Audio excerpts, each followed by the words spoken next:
Yeah. Thanks, Chase. I want to welcome Monte Morris to the team. Super excited. Obviously, we have history together. He's helped me look way smarter than I am. Just a consummate pro. He's been through a lot, seen a lot of big games. So we feel super fortunate to add him to a strong core. Want to thank Shake Milton and Troy Brown, who could not be better people and really, really good basketball players. Unfortunately, to get something good, you have to give up something good. So those two guys are completely first-class guys, and they'll be missed. Obviously, Monte, his time in Denver, started in D.C. He's coming off an injury. Recently got back to the court. He's super excited to kind of be back in the playoff mix. He's pretty well known in these parts, and Iowa State is a pretty popular alum group in the Twin Cities. So we were just talking about that. But you're not here to talk to me, here to talk to Tay. And again, thanks for coming out, and I'm excited to have you, Tay. Monte, John Krasinski from The Athletic. Can you just take us through your feeling of how the trade went down and then coming into the situation that you're in here with the Timberwolves? Yeah, for me, I thank God every day. Just I was able to fight through this long process with my injury, being hurt before the season, not really knowing, when I would be back this season and everything. So when the trade went down, I was just happy. My family was happy just to, come to this culture. It's been already going well since the beginning of the year. I'm just here to add on to it and help and, get in the playoffs and make a deep run. That's my main focus, is come here and just add on, to what's already good. So appreciate, Tim for making the deal and putting me in a position to get back to playoff basketball and doing what I know. How are you feeling physically? Just you've played 6-7 games since you've come back. Just what's your state kind of as you try to get going here? Yeah, physically I feel good. I was able to do a live practice like 3 days ago. We had a live practice in Detroit. Got up and down, felt good. I think my biggest thing is just ramping up and getting back to Monte. I just got to trust everything because I'm fully healed. I just got to, do what I do, and I think that should be nothing hard to do. I just got to keep getting the reps, and I should be able to get back to that in no time. Whenever a player gets traded, there's uncertainty and unfamiliarity. What does it mean to have Tim here, the guy who drafted you, and have that kind of a relationship already established as you come to a new place? It's pretty good. For me, just to be comfortable, good and bad. He's going to tell me, if I'm slacking, he's going to tell me when I'm doing well and things that he's going to be looking for that I can help the group. So, it's kind of surreal to have a relationship, from a guy that drafted me back in 2017 and still able to do, the business side with him now. So it's my goal to just get him back everything and, kind of make the trade look good. I just got to play good. So that's my goal. Tim, you guys obviously scout everybody across the league, but is it easier to have a lot of confidence when executing a deal when you know somebody as well as you know Monte? Yeah, certainly.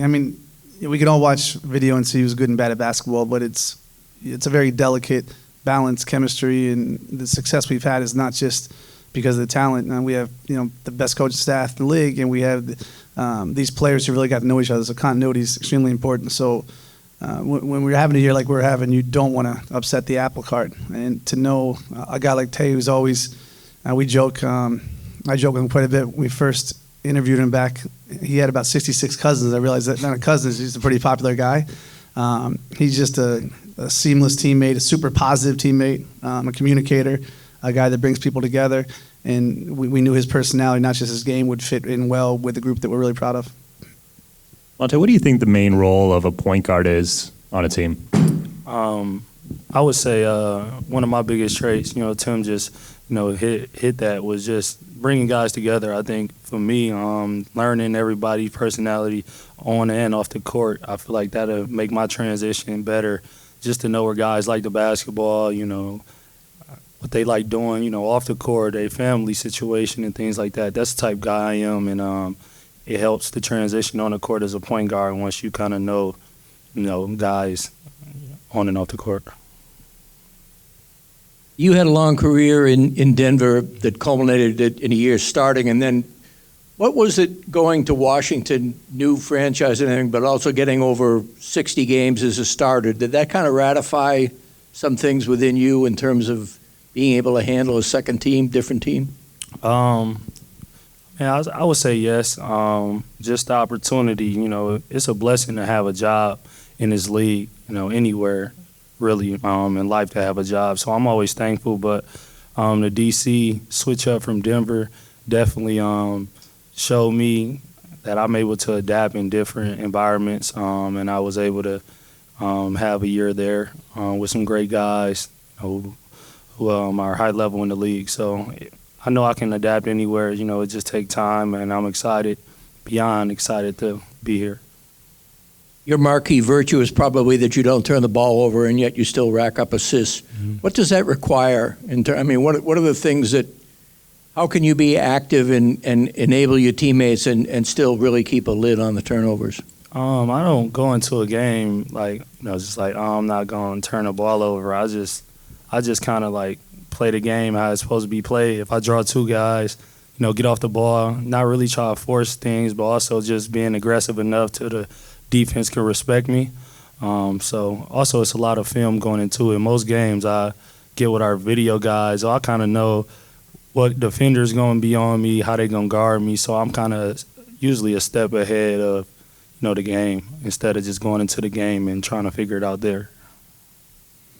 Vinci recently has put a couple of ball handlers on the floor, and with the back-to-backs and everything, you may be starting some, not starting others.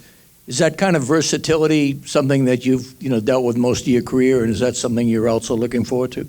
Yes, I'm looking forward to any situation that I can help the group. With me coming in the middle of the season, I have to hit the ground running and be a great addition to it. So whatever role that is for me to keep this train rolling, in the way it's going, I got to be 110% in that role, and I'm willing to do that. And also, I'm not a guy who just needs to be on the ball. I can space and shoot the ball as well and make plays off the bounce. So whatever role, whoever I'm out there with, I just got to make the best of it. Monte, on getting back to the old Monte, where are you at shape-wise? How far away are you from being the old Monte? I was out for a long period of time. So, realistically, I would say I just need to, ramp up my strength and conditioning stuff as far as running. I've played in games. I'm not dead tired, but I know it's another notch I can get to, and I'll be able to get to that real soon. So, Monte, you mentioned that you played with some guys pretty high in the league in Denver, but what are your thoughts on playing with some of these guys here on this team right now? What kind of runs through your mind seeing the talent around you? It's fun, especially watching and playing against the guys over the years, special talent, and I'm just excited to get out there. They play my style of basketball, share the ball, making shots. But the biggest thing is just if you're watching the team from afar and don't know much about them, you can tell that everybody linked together. Everybody got handshakes together. I see they choking, smiling. Somebody dunk on somebody, they point at them. That's just stuff I'm seeing. So who don't want to be a part of, something like that? And I tilt my hat on that, being around good guys. And it's just energy. I feel like, once one person got good energy, it trickles down the line. So I think that's how I feel about it. And I don't know if you can answer this, maybe Tim can answer this. Do you expect to be in the lineup on Monday with the team? Hope so. Yeah, I hope so. I hope so. No limitations for you to be in the lineup. Yeah. Okay.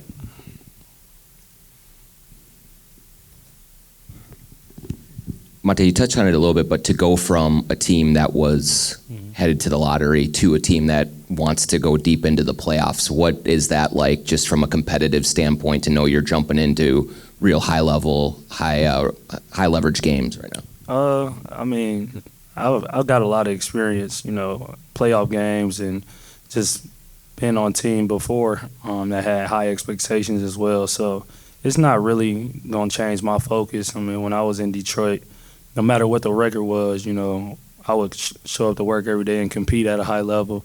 I never lost that edge. I don't go off how I perform based on the results, whether I'm winning or losing. So importing me here is just another step. I don't need to change my mindset because I never really changed it. It's just unfortunate, the position, with the record and things like that. So.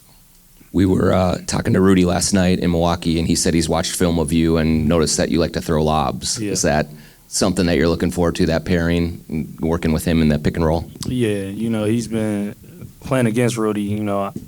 He been on ball. He sets really good screens, and I always have to look over my shoulder because he will always nail me. So I'm excited to get a chance to play in a pick and roll with him, a lob threat, a guy with great experience, a guy that blocks shots and alter the game, so I'm excited, and hopefully we can get our chemistry down pat quickly. Tim, would you say it was a goal of yours to add some playoff experience to the second unit at this deadline? Yeah, I think certainly we have not enjoyed playoff success for a couple of decades, and it's oftentimes hard to learn that until you've done it. So we was a focus of ours the last couple of weeks, trying to find guys who've been there. As Monte alluded to it, he's played a lot of big games, so he won't be in all of the moment. He's had success both individually and as a team. So we thought it would be could be beneficial to our group if we added a guy like Tay, who's seen a lot of big games. How many connections do you still have at Iowa State? I got a lot of connections. I mean, even when I got traded here, it was a bunch of Cyclone Alley fans. They was just like, welcome, we're going to be at a lot of games. I mean, whenever I would come play in Minnesota, it would be a bunch of Iowa State fans. So I'm excited to play in front of, the fans that's still around this area as well. So I'm excited for that. You see a lot of similarities between your game and Mike Conley's? Yeah, for sure. I mean, Mike, his pace, he can get in the paint. He can shoot the three ball. And his experience, I had a chance to play against Mike a lot in Denver, rather, and we would match up against each other. We would just talk during the games, and we played playoff series against each other a lot. So I'm still here to keep learning from him. It's a great guy, great player to learn from. I just like the way he uses the pick and roll. He can finish with both hands in the paint and get his team involved, and he brings guys together. And I feel like I can keep learning from a guy like that. Tim, you guys managed to hold on to your second-round picks in the upcoming years here. Is that important, just given where this roster is and maybe where it looks like it's going? Yeah, it's always good to have picks and not have picks. So, the last couple of weeks is a really awkward time because the whole idea of trading, people is kind of weird and gross. But the picks were pretty coveted. We had a lot of conversations that we could have done additional things, but we didn't think the price kind of merited the return. So it'll be fun this offseason to have some of those things at our disposal. We're gonna have a first round pick. We have a second that can be pretty good. When you're always trying to add, any team, regardless of where they're on the cycle, you got to replenish with young players. I mean, his first year in Denver, he played one NBA game, and now he became one of the elite backups in the league. Now he's a starter the last couple of years. So I think it shows the value that you can potentially find in second round picks.